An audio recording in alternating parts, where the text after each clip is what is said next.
എല്ലാവർക്കും എൻ്റെ വിനീത നമസ്കാരം. പ്രിയ കുടുംബാംഗങ്ങളെ, ഇന്ന് ഞാൻ നമ്മുടെ കുടുംബാംഗങ്ങൾക്ക് മുന്നിൽ വെക്കുന്നൊരു വിഷയം എന്താണെന്നറിയാം. നമ്മുടെ ജീവിതത്തിൽ നിർബന്ധമായിട്ടും നമ്മൾ ചെയ്യേണ്ടുന്നൊരു വിഷയമാണ്. അത് യഥാർത്ഥത്തിൽ ആധ്യാത്മികമാണോ എന്ന് വെച്ചാൽ ആധ്യാത്മികമാണ്, എന്നാൽ ഭൗതികമാണോ എന്ന് വെച്ചാൽ ഭൗതികവുമാണ്. എന്ന് വെച്ചാൽ രണ്ടും നമ്മുടെ ജീവൻ്റെ അല്ലെങ്കിൽ നമ്മുടെ ജീവിതത്തിൻ്റെ ഉയർച്ചയ്ക്ക് ഉപകാരപ്രദമായ കാര്യമാണ് എന്നർത്ഥം. എന്താണത്? നമ്മൾക്കറിയാം, നമ്മുടെ ശരീരത്തിൽ നമ്മൾ അറിയാതെ തന്നെ നമ്മൾ കഴിക്കുന്ന ഭക്ഷണങ്ങളിൽ നിന്നും നമ്മളറിയാതെ തന്നെ നമ്മുടെ ശരീരത്തിൽ അടിഞ്ഞുകൂടുന്ന കൊഴുപ്പുകളുണ്ട്. ഈ കൊഴുപ്പുകൾ എവിടെ നിന്നാണ് വരുന്നത്? നമ്മൾ കഴിക്കുന്ന ഭക്ഷണങ്ങളിൽ നിന്നാണ്. പലതരത്തിലുള്ള ഭക്ഷണം നമ്മൾ കഴിക്കുന്നുണ്ട്. മത്സ്യവും മാംസവും വെജിറ്റബിളും മുട്ടയും അങ്ങനെ പലതരത്തിലുള്ള സാധനം കഴിക്കുന്നുണ്ട്. എന്നാൽ ചില ആൾക്കാർക്ക് ഇതൊന്നും കഴിച്ചാലും ഒരു തരത്തിലുള്ള ബുദ്ധിമുട്ടും വരില്ല.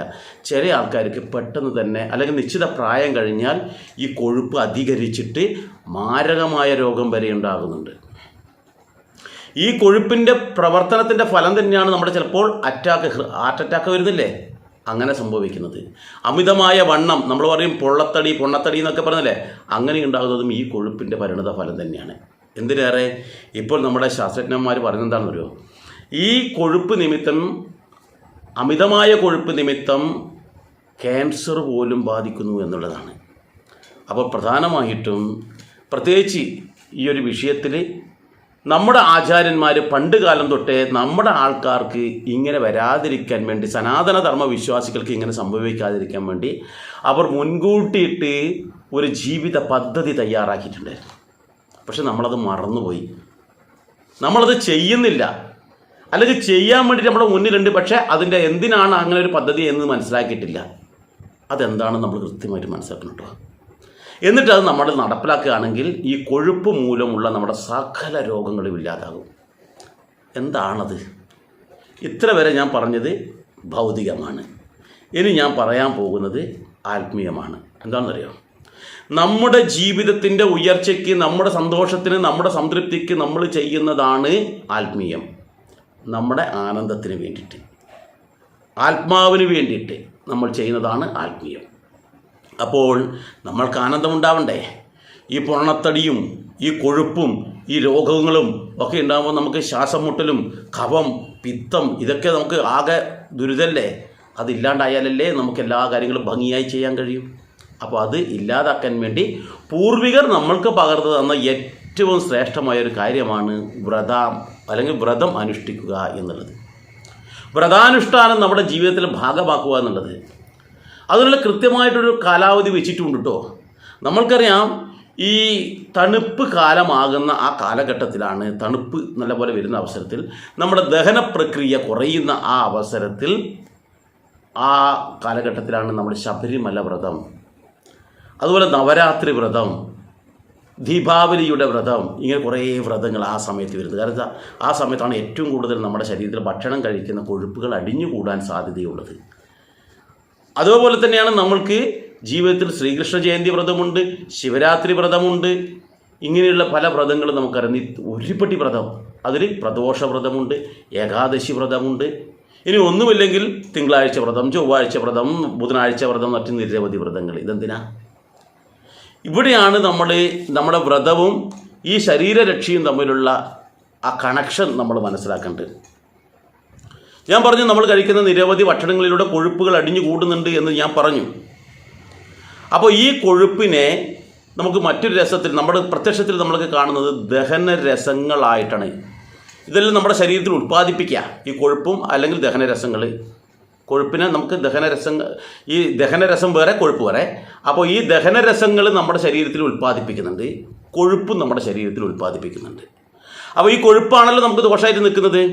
അപ്പോൾ ഈ ശരീരത്തിൽ കെട്ടിക്കിടക്കുന്ന കൊഴുപ്പിനെ ഇല്ലാതാക്കാൻ ഏറ്റവും ഉത്തമമാണ് വ്രതം എന്ന് പറഞ്ഞു. അത് എങ്ങനെയാണ് അത് വ്രതം ഉപകരിക്കുക എന്നുള്ളതാണ് നമ്മൾ മനസ്സിലാക്കേണ്ടത്. അവിടെയാണ് നമ്മുടെ ശാസ്ത്രം എന്താണെന്ന് മനസ്സിലാക്കേണ്ടത്. ഈ നമ്മുടെ ശരീരം, നമുക്ക് ഭക്ഷണം നമ്മൾ ദിവസവും കഴിക്കുന്നു. അങ്ങനെ നിത്യേന നമ്മൾ ഭക്ഷണം കഴിക്കുമ്പോൾ നമ്മൾ ചിലപ്പോൾ വാരി വലിച്ചൊക്കെ തിന്നാറുണ്ട്. അങ്ങനെ ഭക്ഷണം കഴിക്കുന്ന നമ്മൾ ചില സമയത്ത് നമുക്കിപ്പം എല്ലാ ദിവസവും ഉച്ചയ്ക്ക് 1 മണിക്ക് ഭക്ഷണം കഴിക്കുന്ന ആളാണ്. കൃത്യം ആ സമയത്ത് ഭക്ഷണം കഴിച്ചില്ലെങ്കിൽ നമുക്ക് എന്താ വെച്ചാൽ നമ്മുടെ ശരീരത്തിൽ നിന്നും ദഹനരസങ്ങൾ കൂടുതലായിട്ട് ഉൽപ്പാദിപ്പിക്കും. കാരണം ഭക്ഷണത്തിൻ്റെ സമയത്ത് അവ സജ്ജമാവുകയാണ് ചെയ്യുന്നത് ഭക്ഷണം കഴിക്കാൻ വേണ്ടിയിട്ട്. ഇപ്പോൾ നമ്മൾ ആ അവസരത്തിൽ ഭക്ഷണം കഴിക്കുന്നത് മറ്റുള്ളവരുടെ ഭക്ഷണം കഴിക്കുന്ന കാണുന്നു എന്നിരിക്കട്ടെ, അപ്പോൾ നമ്മുടെ വായിൽ നിന്നൊക്കെ ഉമിനീര് വരുന്നില്ല. ഈ ഉമിനീര് എന്ന് പറഞ്ഞാൽ ദഹനരസം തന്നെയാണ്.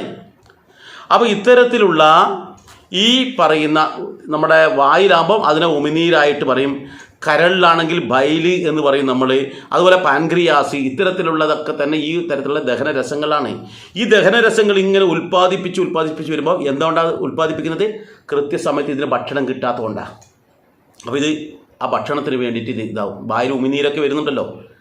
അതുപോലെ മറ്റുള്ളവർ ഭക്ഷണം കഴിക്കുന്ന സമയത്തും നമുക്കിത് വിശക്കുന്ന സമയത്തൊക്കെയാണ് ഇത് കൂടുതലായിട്ടുണ്ടാവുക. അപ്പോൾ ഇതിന് കൃത്യമായിട്ട് ആ ദഹനരസത്തിന് പറ്റിയ ഭക്ഷണം കിട്ടിയില്ല എങ്കിൽ അത് ശരീരത്തിലെ താളം തെറ്റിക്കും എന്നാണ് പറയുന്നത്. അത് ഈ സമീപകാലം 2-3 വർഷം മുന്നേ വരെയുള്ള ശാസ്ത്രജ്ഞന്മാർ പറഞ്ഞ കാര്യമാണ് കേട്ടോ, നമ്മുടെ ആചാര്യന്മാർ പറഞ്ഞതല്ല. എന്നാൽ നമ്മുടെ ആചാര്യന്മാർ പറഞ്ഞ കാര്യം ഇപ്പോൾ ജപ്പാനിലുള്ള ഇപ്പോൾ സമീപകാലത്ത് ആരോഗ്യശാസ്ത്രത്തിൽ നോബൽ സമ്മാനം നേടിയ ആ സയൻറ്റിസ്റ്റ് പറഞ്ഞിരിക്കുന്നത് എന്താണെന്നറിയോ? ഈ ഭാരതീയർ അനുഷ്ഠിക്കുന്ന വ്രതാനുഷ്ഠാനങ്ങൾ അവരിലുണ്ടാക്കുന്ന ഈ ദഹനരസങ്ങളുണ്ടല്ലോ, ഈ ദഹനരസം ഇങ്ങനെ ഉൽപ്പാദിക്കുന്ന സമയത്ത് അവർക്ക് അതിന് ഭക്ഷണം കിട്ടാത്ത സമയത്ത് അത് ശരീരത്തിന് താളം തെറ്റിക്കുമെന്ന് ശാസ്ത്രജ്ഞന്മാർ പറയുമ്പോൾ പറയുക, ഒരിക്കലും താളം തെറ്റിക്കില്ല. നിങ്ങൾ ഭാരതത്തിലേക്ക് നോക്കൂ. ഭാരതത്തിലെ സനാതന ധർമ്മ വിശ്വാസികൾ ഈ അവസരത്തിൽ അവർ വ്രതമനുഷ്ഠിക്കുകയാണെങ്കിൽ ആ വ്രതമനുഷ്ഠിക്കുമ്പോൾ ഇവർക്ക് ഉൽപ്പാദിപ്പിക്കുന്ന ദഹനരസങ്ങൾ അല്ലെങ്കിൽ ഞാൻ നേരത്തെ പറഞ്ഞിട്ടുള്ള എൻസൈമുകൾ എന്ന് പറയുന്ന ആ സംഭവം അതിൻ്റെ അകത്ത് നമ്മുടെ ശരീരത്തിലെ കൊഴുപ്പുകളെ തിന്ന് തീർക്കും എന്നാണ് പറയുന്നത്. ആ അവസരത്തിൽ ഈ എൻസൈമുകൾ അതിൻ്റെ അകത്തുള്ള കൊഴുപ്പിന് മുഴുവൻ തന്നെ തിന്നാൻ തുടങ്ങും. അപ്പോൾ നമ്മുടെ കൊഴുപ്പിനെ ഇല്ലാതാക്കാൻ ഏറ്റവും നല്ലതാണ് ഈ പറയുന്ന വ്രതം എന്ന്, അല്ലെങ്കിൽ പട്ടിണി കിടക്കുക എന്നുള്ളത് ആര് പറയുന്നു? ജപ്പാൻ സയൻറ്റിസ്റ്റ്, ആരോഗ്യശാസ്ത്രത്തിൽ നോബൽ സമ്മാനം നേടിയ ആളാണ് അദ്ദേഹം പറയുന്നു. അപ്പോൾ നമ്മൾ ചിന്തിക്കേണ്ടതെന്നറിയോ? 2 തവണ അദ്ദേഹത്തിന് ഇത് കിട്ടിയതാ.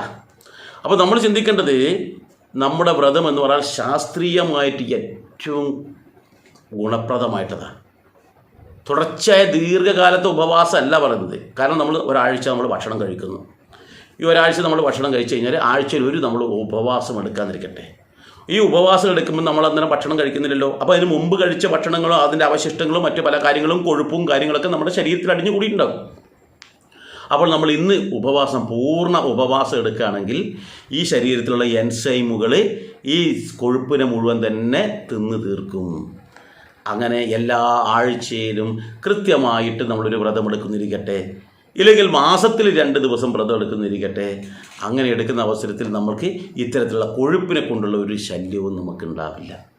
എത്ര മനോഹരമായിട്ടാണ് നമ്മുടെ ആചാരങ്ങൾ ചിട്ടപ്പെടുത്തിയിരിക്കട്ടെ. ഈ ഹിന്ദുധർമ്മത്തിൻ്റെ മഹത്വം എത്രയാണെന്ന് നോക്കൂ. മറ്റുള്ളവരൊക്കെ എന്നറിയോ? വ്രതമെടുക്കുന്നുണ്ട്. വ്രതമെടുക്കുമ്പോൾ പകൽ ഭക്ഷണം കഴിക്കുന്നില്ലെങ്കിൽ രാത്രി മൂക്കുമുട്ട കഴിക്കും. എന്നിട്ട് കിടന്നുറങ്ങും, തടി അനങ്ങാതെ. പകൽ കിടന്നുറങ്ങും ചില ആൾക്കാർ. അങ്ങനെയൊക്കെ ഉണ്ട് കേട്ടോ. അപ്പോൾ അവർക്ക് യഥാർത്ഥത്തിൽ ഇതിൻ്റെ ഒരു ഗുണം കിട്ടുന്നില്ല. അവർ കൊഴുപ്പുള്ള ഭക്ഷണം തന്നെയാണ് അന്നേരം കഴിക്കുകയും ചെയ്യുന്നത്. എന്നാൽ വ്രതാനുഷ്ഠാനത്തിൻ്റെ സമയത്ത് നമ്മൾ ആ ദിവസം കഴിക്കുന്നത് കൊഴുപ്പുള്ള മത്സ്യമോ മാംസമോ ഒന്നും കഴിക്കാതെ നാരുകളുള്ള ഭക്ഷണങ്ങളാണ്. നമ്മൾ ഇലക്കറികളും പച്ചക്കറികളായ സാധനങ്ങളാണ് അന്ന് കഴിക്കുന്നത്. അപ്പോൾ നമ്മുടെ ശരീര സംരക്ഷണത്തിന് വേണ്ടി ഏറ്റവും ഗുണകരമായിട്ടുള്ള ഒരാചാരമാണ് എന്ത്? വ്രതാനുഷ്ഠാനം. അപ്പോൾ പരമാവധി വ്രതാനുഷ്ഠാനം എടുക്കുന്ന സമയത്ത് പകൽ ഉപവാസമായിരിക്കും ഉത്തമം. രാത്രി എന്നിട്ട് ലളിതമായിട്ടുള്ള എന്തെങ്കിലും ഫ്രൂട്ട്സ്, ഇങ്ങനെ 1-2 ചെറിയൊരു ഫ്രൂട്ട്സ് മാത്രം കഴിക്കുക, ഉത്തമമായി. ഇത് നിങ്ങൾ നാമം ജപിച്ചിട്ടില്ലെങ്കിൽ ഒന്നും വേണ്ട. ഇത് ഈ അവസരത്തിൽ നാമജപവും അതുപോലെ മറ്റുള്ള കാര്യങ്ങൾ പാരായണം ചെയ്യുമ്പോൾ നമുക്കുണ്ടാകുന്ന ഗുണം എന്നറിയാം. മനസ്സിനൊരു ഗുണം കിട്ടും, ശരീരത്തിന് ഗുണം കിട്ടും. ഇനി അതൊന്നും ചെയ്തില്ലെങ്കിലും നമ്മൾ എന്ത് ചെയ്യുക? നമ്മൾക്ക് ഈ ഒരു അവസരത്തിൽ ഈ ഉപവാസം അനുഷ്ഠിച്ചാൽ തന്നെ അതിൻ്റെ പകുതി ഗുണം നമുക്ക് കിട്ടിയെന്നർത്ഥം. മനസ്സിനില്ലെങ്കിൽ ശരീരത്തിന് ഗുണം കിട്ടി എന്നർത്ഥം. അപ്പോൾ നമ്മളിവിടെ മറ്റൊരു കാര്യം ചിന്തിക്കേണ്ടതുണ്ട്.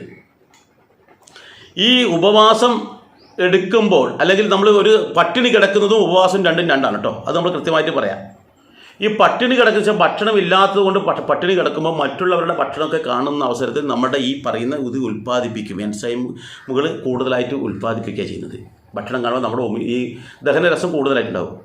അപ്പോൾ അത് ഉണ്ടാകുമ്പോഴാണ്, അതിനാണല്ലോ ഇത് തിന്ന് തീർക്കേണ്ടി വരുന്നത്. എന്നാൽ അത് കൂടുതലായിട്ട് ഉണ്ടാകുന്നതും നല്ലതല്ല.